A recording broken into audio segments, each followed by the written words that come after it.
Assalamualaikum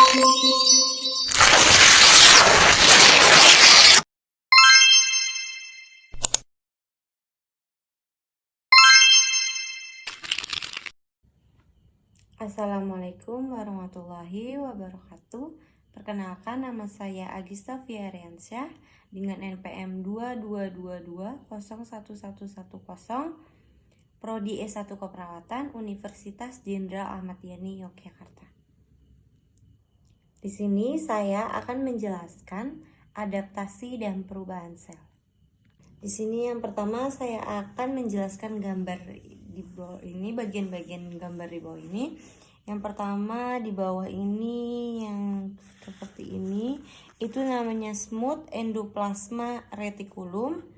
Lalu di sampingnya yang di pinggir sini namanya plasma membran. Lalu yang di sini berwarna ungu kecil itu namanya centrioles. Lalu yang di sini yang garis-garis warna ungu itu namanya mikrotubulus.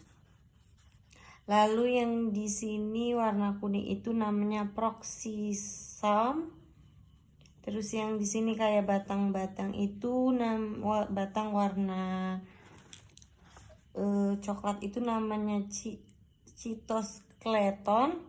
Lalu yang di sini warna agak putih itu namanya endosome. Ini. Lalu yang di sini warna merah itu namanya mitokondria. Lalu yang di sini warna biru itu lisosom. Lalu yang di sini itu namanya Golgi apparatus. Lalu di sini ada titik-titik kecil-kecil itu namanya free ribosome. Lalu yang di sini itu ada rough endoplasmic reticulum di sini. Lalu yang di sini bulat warna ungu itu di tengah itu namanya nucleolus. Lalu yang di pinggirin namanya nucleus. Nah, di sini saya akan menjawab pertanyaan-pertanyaan yang ada di sini. Yang pertama, yang kedua ini ada sel normal dan di bawah ini namanya sel atrofi. Di sini contoh kasusnya itu pada penyakit orang yang lumpuh. Lalu di sini kenapa sel bisa mengalami proses adaptasi tersebut? Penyebabnya karena iskema atau disuse jaringan digunakan, berkurangnya beban kerja sel, kurang nutrisi, dan jaringan yang tumbuh mencapai batas normal, kemudian mengalami penyusutan. Lalu nomor 2 itu di sini ada gambar ini namanya sel hipertrofi. Di sini contoh kasus penyakit itu yang mengalami adaptasi seperti sel hipertrofi itu peningkatan otot binaragawan yang sengaja dibesarkan dengan diberi beban peningkatan massa otot ekstremitas pada pekerja keras. Terus kenapa sel bisa mengalami proses adaptasi tersebut?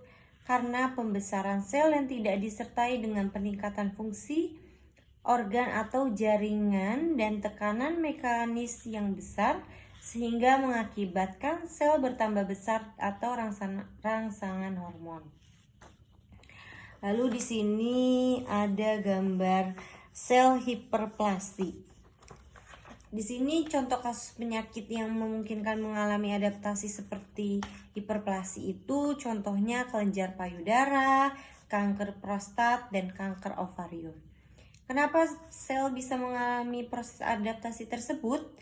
Karena mengalami jumlah sel dalam organ yang berbentuk dari proliferasi dan diferensiasi sel mitotik yang menyebabkan pembesaran jaringan atau organ yang disertai peningkatan fungsi organ. Lalu di sini ada gambar sel adaptasi displasia. Contoh kasusnya itu kanker serviks. Kenapa sel bisa mengalami proses adaptasi tersebut?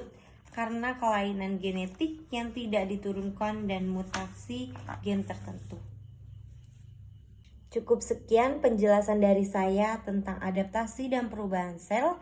Kurang lebihnya mohon maaf. Wassalamualaikum warahmatullahi wabarakatuh.